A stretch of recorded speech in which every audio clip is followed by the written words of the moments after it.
You love capitalism. Really, you do.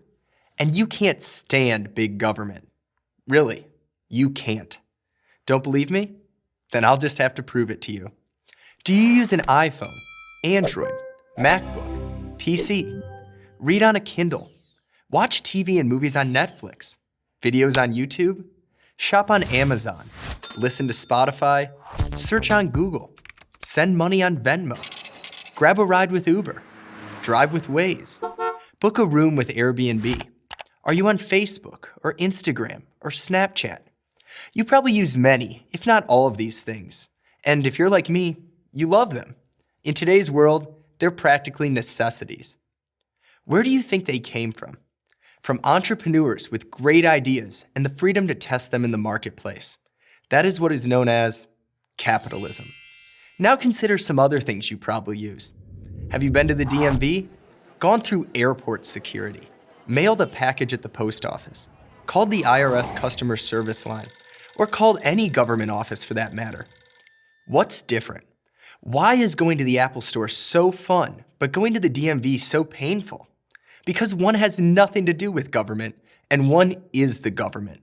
One needs to satisfy its customers to survive and grow. One doesn't. The purpose of government is not to create products, and we don't expect it to. But if you thought about it for a few moments, you'd realize you don't want the government involved in just about anything private business can do.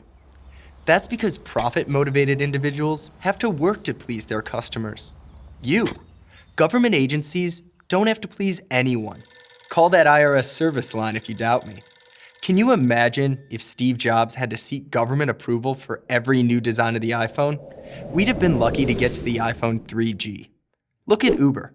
Just a few years ago, summoning a private driver in a few minutes who would take you where you wanted to go was truly a service available only to the wealthiest people.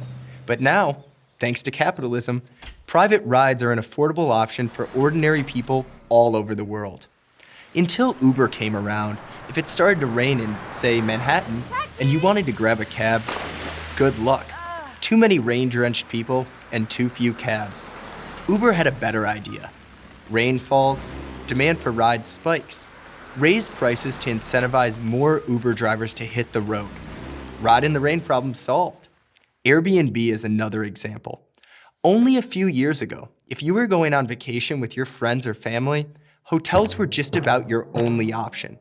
But hotels are expensive and often don't provide all that much in terms of space, amenities, or interesting neighborhoods. If you wanted to, say, find out if individual homeowners were making their homes or apartments available for a few nights, you'd have to scour internet postings. But then Airbnb came along, giving anyone with a computer or smartphone access to over 2 million homes in 190 countries. You can find places with hot tubs and pools, or if you're on a tighter budget, you can rent a room, or even just a couch. Government never could have done this. What motivation would it have? How would it even know we wanted services like Uber or Airbnb? We didn't know it until risk-taking entrepreneurs made it possible. Thanks to capitalism. And no thanks to government, which more often than not just gets in the way. Why? Because the government's knee-jerk reaction is to regulate and control everything it can regulate and control. Otherwise, what would be the purpose of many government agencies and all those bureaucrats? Cities across the world are putting up barriers to slow down or shut down services like Uber and Airbnb. Rulemaking may be the only area where the government shows creativity. Economic growth has the best chance of happening in the absence of that rulemaking. As economist Adam Thayer explains, the internet, to use just one important example, was able to develop in a regulatory climate that embraced what he calls permissionless innovation.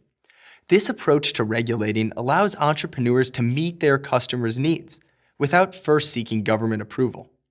In sum, almost everything you enjoy using is a product of capitalism. Almost everything you can't stand is a product of big government. So do you love capitalism? Of course you do. You practice it every day. It's time to preach it. I'm Jared Meyer of the Manhattan Institute for Prager University. To keep our videos free, click here.